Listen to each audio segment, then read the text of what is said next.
A paz do Senhor, professores, sejam todos bem-vindos a mais um podcast EBD em Síntese.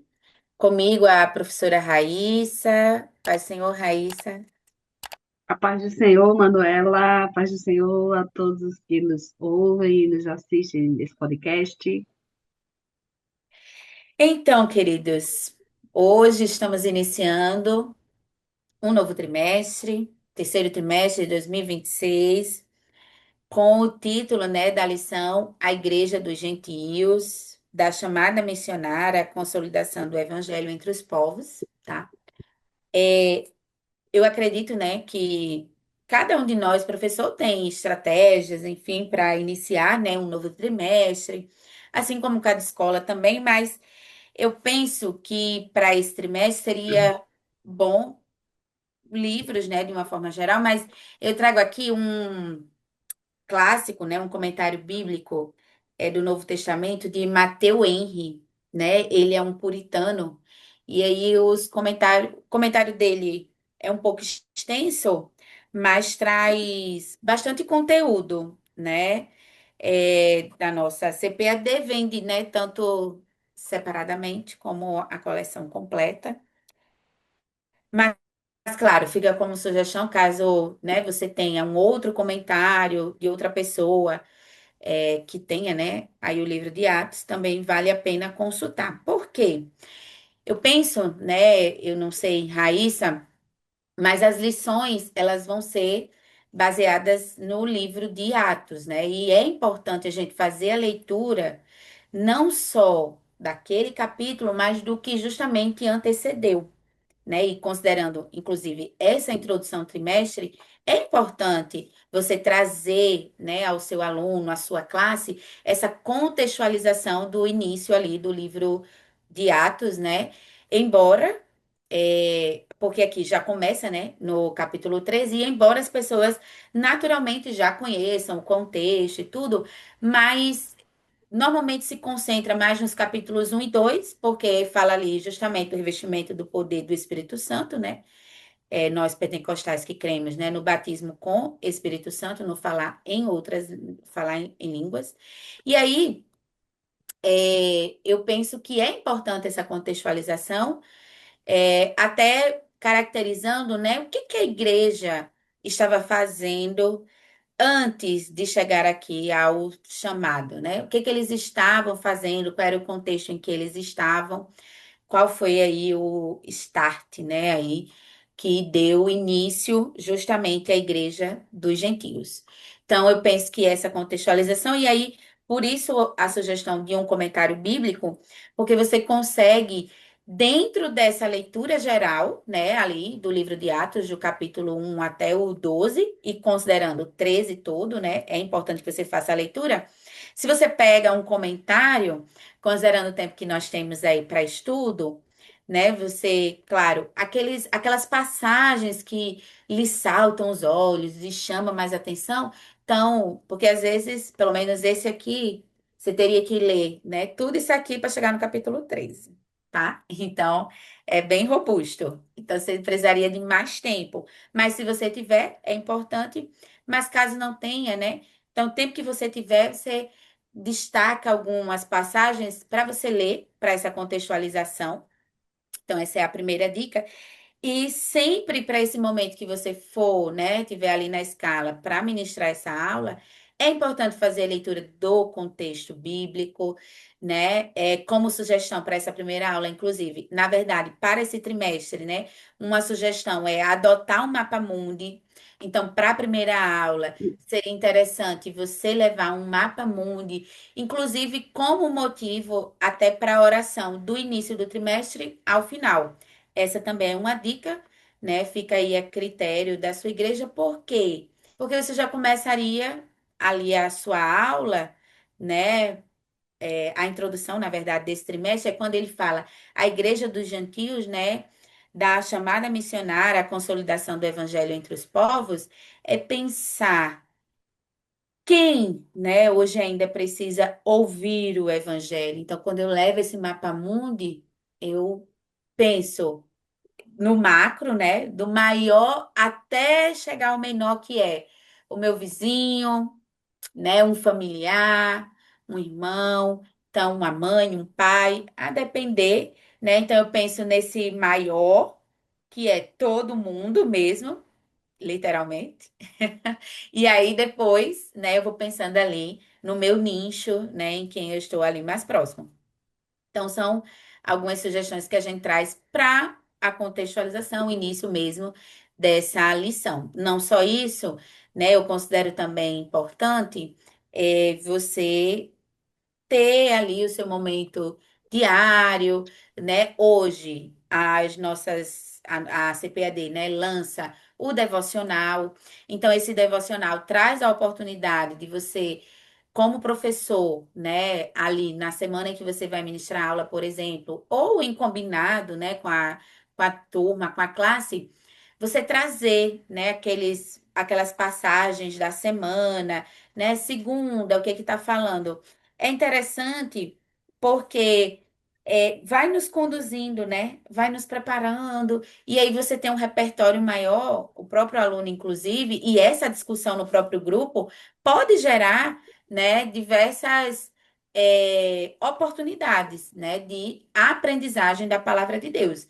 Então, a partir do auxílio, né? Você pode até colocar lá a sugestão, irmãos, leiam hoje, bota lá a sugestão da página, enfim, ou faz a leitura em áudio, né? E grava ali. Então, são oportunidades que a gente vai tendo e que Deus vai nos dando enquanto professor de fazer o que a lição vai nos incentivar a fazer, né? Que é justamente anunciar o evangelho, né? O ano passado nós vivenciamos uma lição sobre Atos, mais especificamente sobre, né, o Pentecostes e tudo, o avivamento. E é A igreja primitiva, né? Pegou a parte da isso, igreja primitiva, a igreja em Jerusalém. isso, exatamente, Raíssa. Eu não lembrava o título, mas é exatamente. E aí, então vejam, já houve uma abordagem por um ângulo, né, desse livro, então agora vem outro com um olhar mais histórico, né? Então, e também atual, para o que estamos vivendo hoje, ainda mais para os próximos meses que virão, né? Que iniciará aí a preparação também, né? Meio político, enfim, ano político e tudo. Então, assim. É um contexto em que precisamos estar firmados na palavra de Deus sempre. E a EBD é a oportunidade para isso. O que eu achei interessante é que nesse trimestre, inclusive, na própria lição da CPAD, não, essa minha aqui é capa dura, tá? Mas a capa normal, eu não sei a de Raíssa, mas no verso veio motivos para frequentar a EBD, né? Eu não sei, a de Raíssa é a maior, eu não sei se na dela tem, mas os motivos atrás, no verso, se tem os motivos para frequentar EBD. Então, vale ressaltar também isso. Então, ele vem trazendo esses motivos, eu achei muito interessante, e você pode estar ressaltando isso, né, ali nas suas aulas, alguns desses motivos, né, o seu aluno que tem a revista, então tá lá, né, você lê esses motivos, estar lembrando no grupo, enfim, fazendo esse diálogo. Nós aqui temos a oportunidade de participar da EBD em síntese. E para esse trimestre veio como comentarista o pastor Sisak. E é interessante porque em dos momentos da fala dele ali, da palestra dele, né, ele disse: Olha, não espera o pastor, não espera aí o superintendente da EBD captar alunos para você. É você, professor, que precisa captar os seus alunos, ir atrás dos seus alunos, mandar mensagem, conversar, né, ali, então fazer essa interação. Então achei essa fala assim bem pertinente, porque justamente, né, nós enquanto professores e também como próprio aluno, né, da EBD, a gente sabe o quanto a gente se sente acolhido, né? Quando o professor chega e considera a nossa presença, não vai que diz, ai, senti sua falta, né? Para muitos, para alguns, né, na verdade, pode parecer cobrança e tudo, mas a gente se sente assim, poxa, alguém sentiu minha falta, né, na EBD, e é algo que vai ali justamente motivando. E o interessante é justamente porque A EBD, ela nos dá a oportunidade, é esse momento mais dialógico, né? Esse momento mais interacional, eu consigo conversar com o outro, eu consigo ouvir a ideia do outro, eu faço uma pergunta, o outro diz uma resposta, eu posso ter outro pensamento, eu posso ser uma pessoa que falo muito, outra que fico muito calada, mas que tenho minhas percepções, né? Que tiro ali minhas conclusões e também as minhas aprendizagens, né? Então é muito nesse sentido que a EBD ela vai dando esse suporte. E aí, caminhando mesmo, né, para a lição de hoje, então essa parte mais introdutória, mas caminhando para a lição de hoje, que tem por título O Chamado para os Gentios. Raíssa, quais são os objetivos para essa lição? Os objetivos para a lição de hoje, a lição de número um, é apresentar o contexto histórico e espiritual da Igreja de Antioquia e sua missão aos gentios. Ponto 2, conduzir o aluno à reflexão sobre a atuação do Espírito Santo na conduta da obra missionária e no envio dos obreiros. E ponto 3, aplicar os princípios da Igreja de Antioquia à vida da igreja local, assumindo a missão cristã como identidade e compromisso. Então, irmãos, os objetivos, ele resume bem aí a lição e os aspectos que o aluno ele precisa sair dessa lição, pelo menos aí com essa discussão, né, essa aprendizagem. E aqui é uma contextualização de como se encontrava a igreja que estava em Antioquia, né? Então, essa é o início da contextualização. E pensando na palavra-chave, gentios, né? Eu trago aqui, eu penso que uma pergunta seria: o título é O Chamado para os Gentios. E aí, quem são os gentios no nosso contexto? Né, hoje, na atualidade. Então, pensando, o chamado para os gentios, considerando a palavra-chave gentios, então, quem são os gentios no nosso contexto? Então, essa é uma tempestade de ideias que você pode usar nesse início para essa reflexão. E ao final da lição, você perguntar novamente, né? Se confirmou quem você achava que eram os gentios do nosso contexto atual, com o que você falou lá no início, depois do que nós estudamos agora na lição, então fazer esse comparativo também. E não só isso, né? Eu penso que caberia também um quadro, né? Pensando, principalmente para, pensando na verdade prática, quando ela diz assim, ó, quando a igreja ouve o Espírito, o evangelho avança e vidas são alcançadas para a glória de Deus. Então, um quadro pensando. Hoje, o contexto, a localidade em que a nossa igreja está, quem precisa ser alcançado pelo evangelho? Aí vocês vão elencar. Ah, o bairro fulano de tal, o bairro tal, as mediações ali, né? Quais ruas, né? Quando a gente mora no próprio bairro, sabe até o nome das ruas, né? Quais ruas a gente poderia evangelizar mais e tudo. E aí como que eu posso é, chegar, né? Então, é uma estratégia.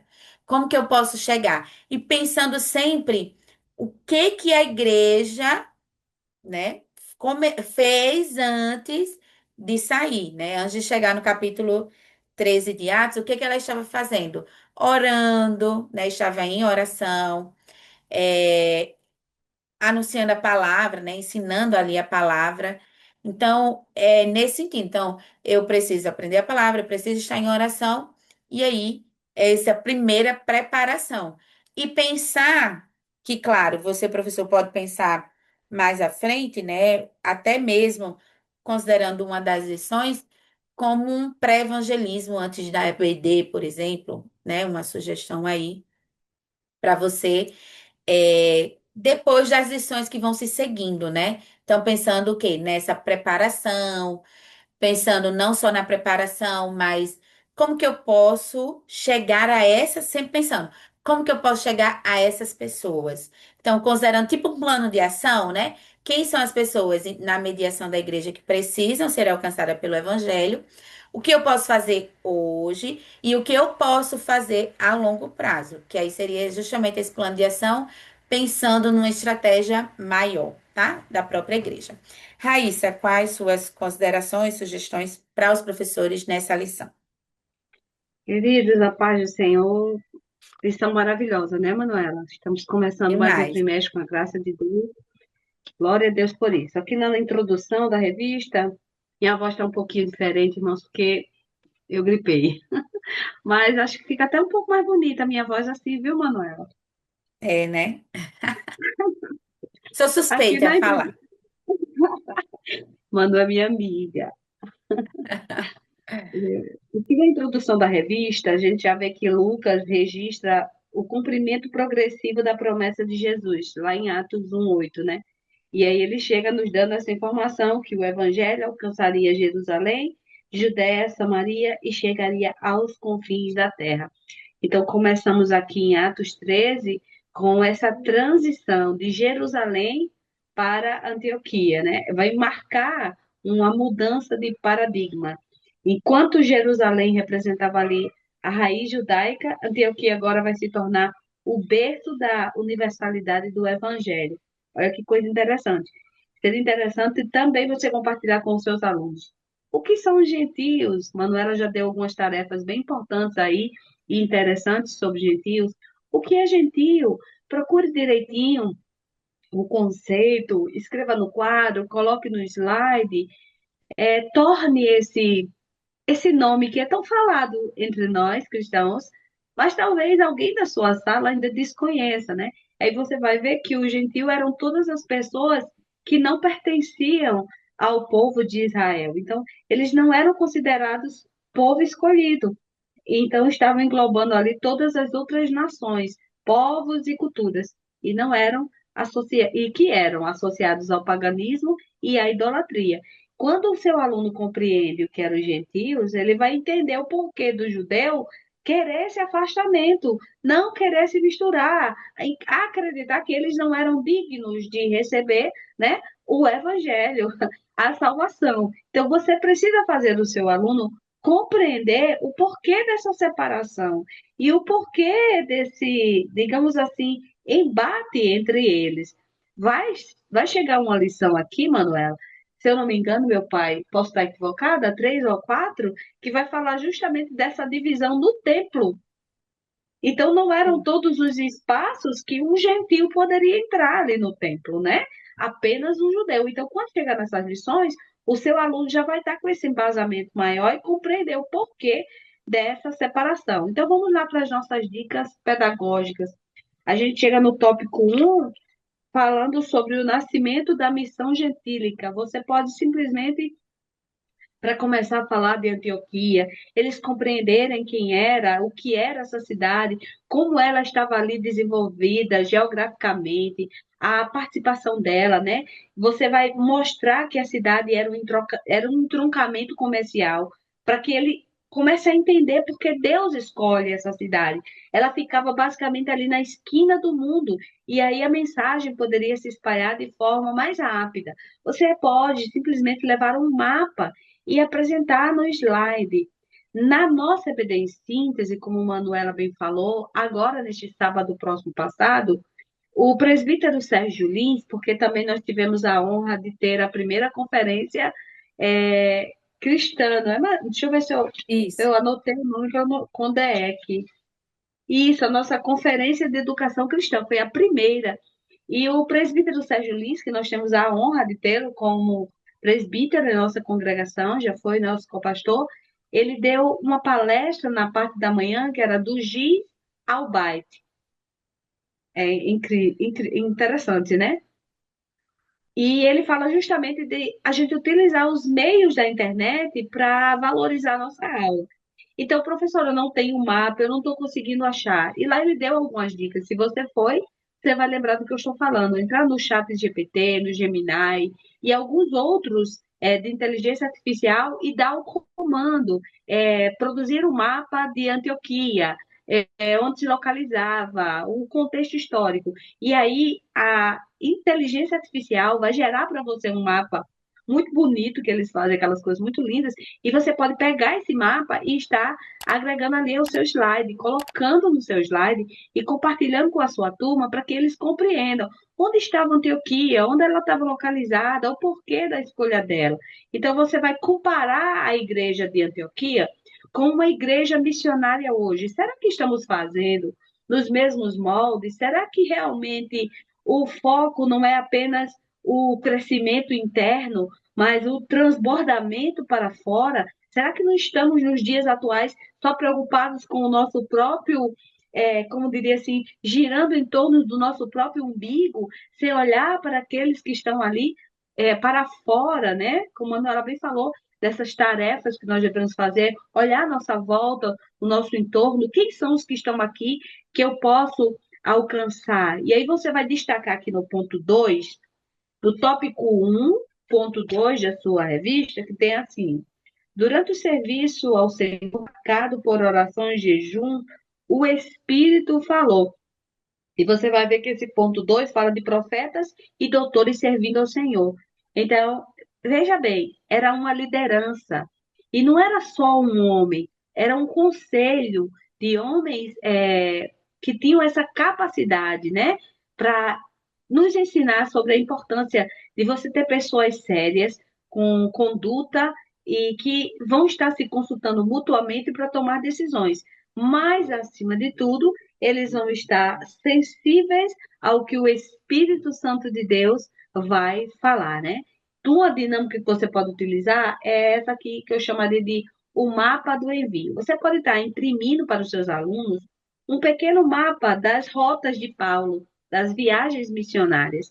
Você fala com a secretaria da sua igreja, imprime lá, creio que vai ser possível, e você entrega. Nós vamos estar numa lição falando justamente sobre as viagens missionárias, sobre a expansão da igreja. Imagina se eles tiverem esse mapinha ali guardados para terem acesso, para verificarem. Durante a aula eles irem marcando, olha, Paulo chegou aqui, vou marcar, o que aconteceu aqui? Seria interessante, esse mapa acompanharia o seu aluno durante o trimestre. Aqueles que faltarem no dia que entregar o mapa, mantém sempre um ali, precisando, passa para aquele aluno faltoso que chegou depois.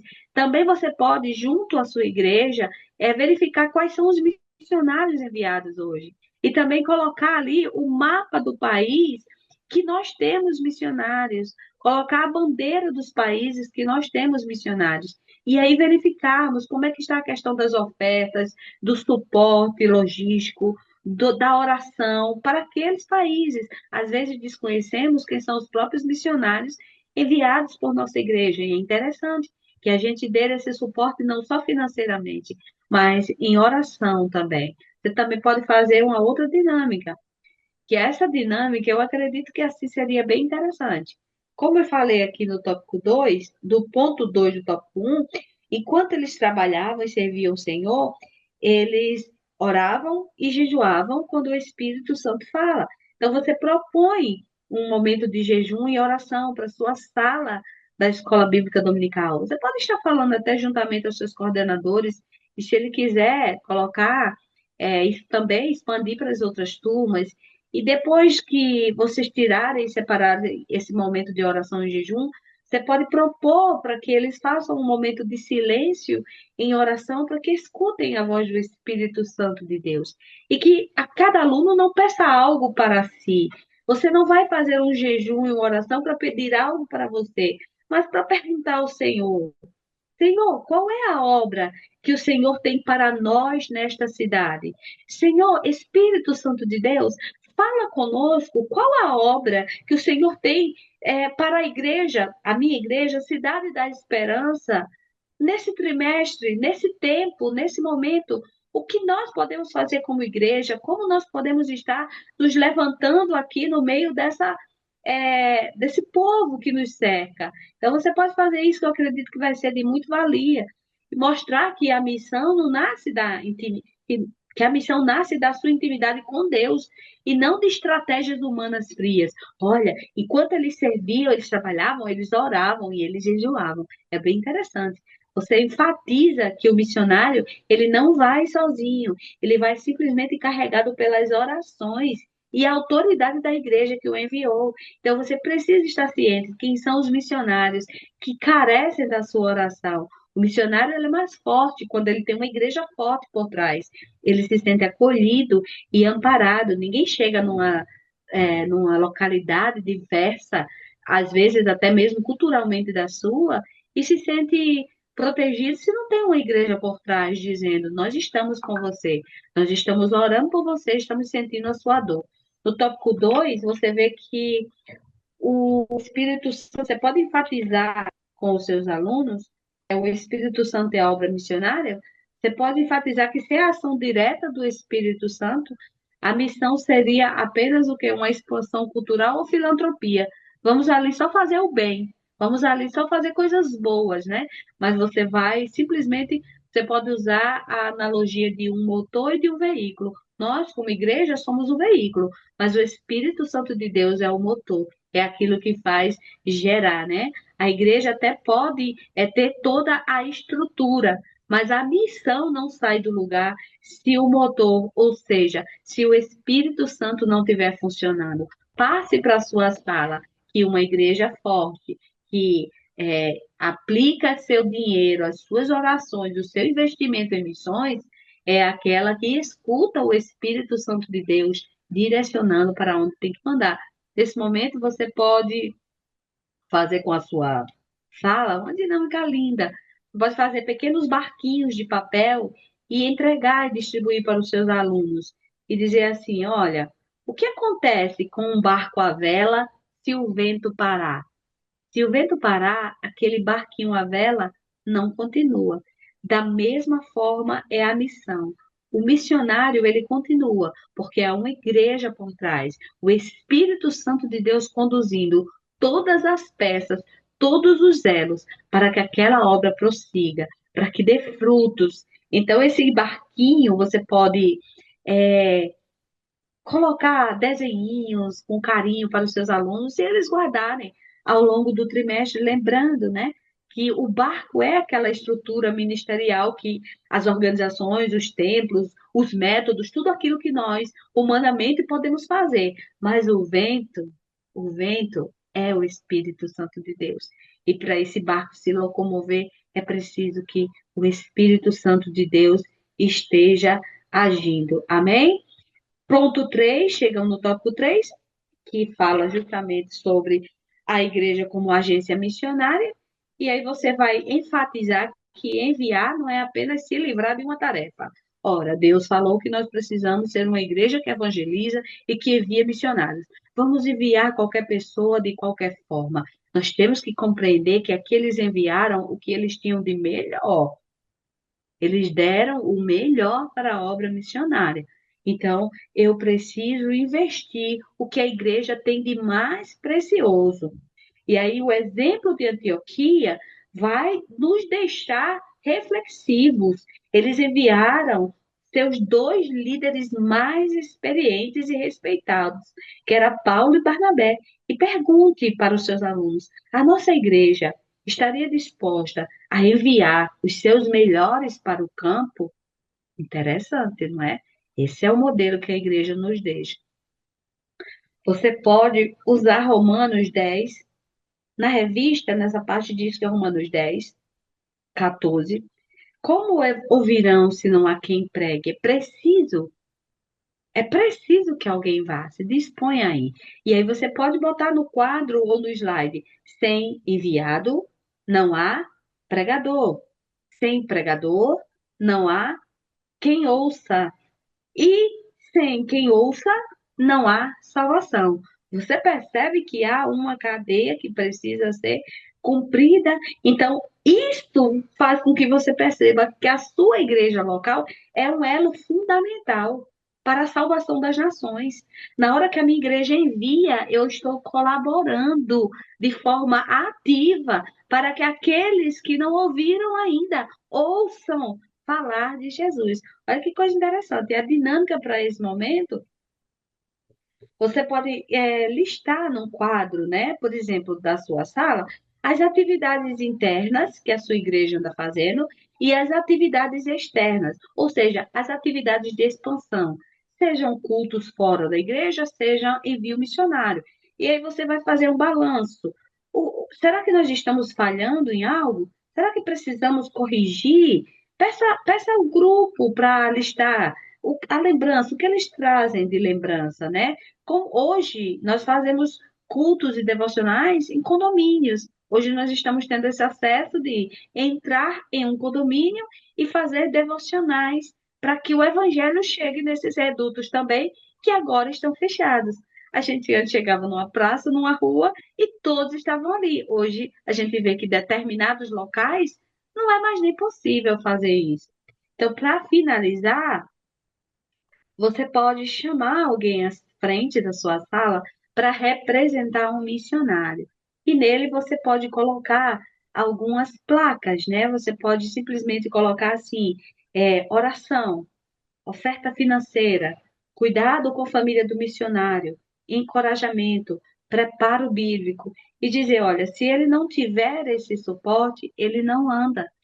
Se ele não tiver esse apoio, ele não progride, a obra não vai à frente. Então, nós, como igreja, precisamos fazer a nossa parte. Amém?